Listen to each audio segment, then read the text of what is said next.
آپ ربیع الاول میں اپنے حافظ صاحب کو, اپنے نعت خواں کو, اپنے مولوی کو مجبور کریں کہ ہمیں حضرت ابو طالب کی بات سنائیں, جس نے ہمارے نبی کو پالا. اس کے بارے میں تو نے کفر کا الزام لگا دیا. میں کتاب اہل سنت کی الحج المطالب ممبر پہ لے کے میں دکھانے کے لیے تیار ہوں. اس کے علاوہ سینکڑوں سنی کتابوں میں یہ واقعہ لکھا ہے کہ آپ کے عقیدے کے مطابق نبی 40 سال کے بعد نبی بنے. آپ کی کتابیں لکھتی ہے کہ نبی کی عمر ابھی 7 سال تھی. 7 سال کی عمر تھی ہمارے نبی کی.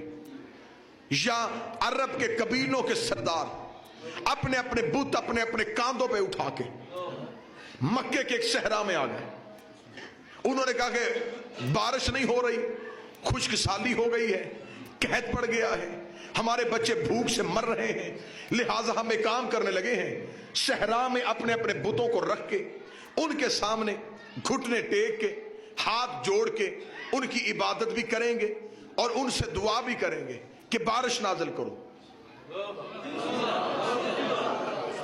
اور شیعہ سنیو, یہ عرب کا قانون تھا, عرب کی تہذیب تھی. عرب میں ہر قبیلے کا اپنا بت تھا, ہر قبیلے کا ذاتی بت تھا. 360 قبیلوں میں بٹا ہوا تھا یہ خطہ عرب. سمجھ آ رہی ہے یا نہیں آ رہی؟ اور ان 360 قبیلوں کے اپنے 360 بت تھے سوائے ہاشمیوں کے. لیکن تاریخ میں بڑے بڑے بندوں کے بت لکھے ہیں. کس کس نے کون کون سا بت بنایا؟ بنی امیہ کا بت تھا. عرب کے بڑے بڑے خاندانوں کے ذاتی بت تھے. یہ سارے بت لے کے مکے کے صحرا میں آ گئے. میں تاریخ پڑھ رہا ہوں آپ کے سامنے تاکہ تاریخ سے پتہ چلے کہ ہاشمیوں کا کردار کیسا تھا.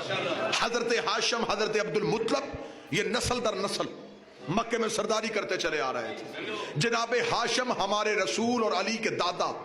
جناب ہاشم کا نام ہاشم نہیں تھا, ہاشم کہتے ہیں, حشم کہتے ہیں شورمے میں بھگو کے روٹی کھلانے والا. عرب میں جب لوگ قحط اور بھوک سے مر رہے تھے پھر یہ ان کے دروازے پہ آ گئے تھے. 100 اونٹ نبی اور علی کے دادا نے ذبح کروایا تھا اور ذبح کروا کے شوربے میں روٹی بھگو کے کھلائی تھی. نام پڑ گیا تھا ہاشم, شوربے میں بھگو کے روٹی کھلانے والا. پورے عرب کا خاندان, رسول کی خاندان کی تاریخ پڑھو تو گھنٹوں چاہیے حضرت ہاشم پڑھنے کے لیے, حضرت عبد المطلب پڑھنے کے لیے, کیونکہ مکے کے رئیس تھے حضرت ابو طالب. اب یہ جو بت لے کے آئے تھے پوج, ان سے بارش کی دعا کرنے کے لیے یہ اکٹھے ہو کے آگے ابو طالب کے گھر. انہوں نے کہا ابو طالب ہم جا رہے ہیں صحرا میں کیونکہ بارش نہیں ہو رہی, ہم اپنے اپنے بتوں کی کرنے لگے ہیں عبادت.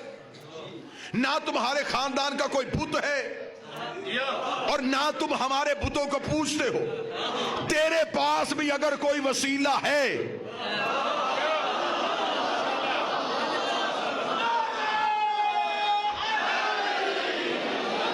اگر تیرے پاس بھی کوئی وسیلہ ہے, کیونکہ تو بھی مکے میں رہتا ہے, جیسی ضرورت ہمیں بارش کی ہے ویسی تمہیں ہے, جیسے قحط ہمارے گھروں میں ہے ویسے ہی تمہارے مکے میں بھی ہے, لہٰذا تو رئیس مکہ ہے, تو مکے کا سردار ہے, تو مکے کا چودھری ہے, تو مکے کا نمبردار ہے, تو مکے کا رئیس ہے, تیرا حق بنتا ہے کہ تو بھی کوئی وسیلہ لے کے آ. ابو طالب کا تم بھی پہنچو میں بھی آتا ہوں. اب 360 قبیلوں کے سردار اپنے اپنے بتوں کو مکے کے صحرا میں سجا کے اپنے اپنے بتوں کے سامنے بیٹھ کے, آنکھیں ابو طالب کے دروازے پہ تھی کہ ابو طالب نے تو گھر میں کبھی بت رکھا نہیں, نہ ہمارے بتوں کا کبھی پوجا ہے. آج ابو طالب کسے لے کے آئے گا؟ آج ابو طالب کی مجبوری بن گئی. آج ابو طالب کو بتانا پڑے گا اس کا رب کون ہے, اس کا خدا کون ہے. میں نے کہا سنی کتابیں جتنی چاہو, میں اس میز سے لے کے چھت تک ڈھیر لگانے کے لیے تیار ہوں. کبھی اپنے نبی کا خاندان دیکھ, کبھی اپنے علی کا باپ دیکھ, کبھی نبی کا باپ دیکھ. حضرت ابو طالب کے دروازے پہ نظریں تھی, یا یکدم ابو طالب کے دروازہ کھلا. ابو طالب کے دروازے کا کھلنا تھا, سارے مکے کے سردار اٹھ کے کھڑے ہو گئے کہ رئیس مکہ آ رہا ہے, علی کا باپ آ رہا ہے, ابو طالب آ رہا ہے. طریق کی آنکھوں نے یہ منظر دیکھا کہ ابو طالب جب مکے کی گلیوں میں آئے, نہ ابو طالب کے ہاتھ میں کوئی بت, نہ ابو طالب کے کاندھے میں کوئی بت. ابو طالب اپنے کاندھوں میں 7 برس کے محمد کو اٹھا کے مکے کی گلیوں میں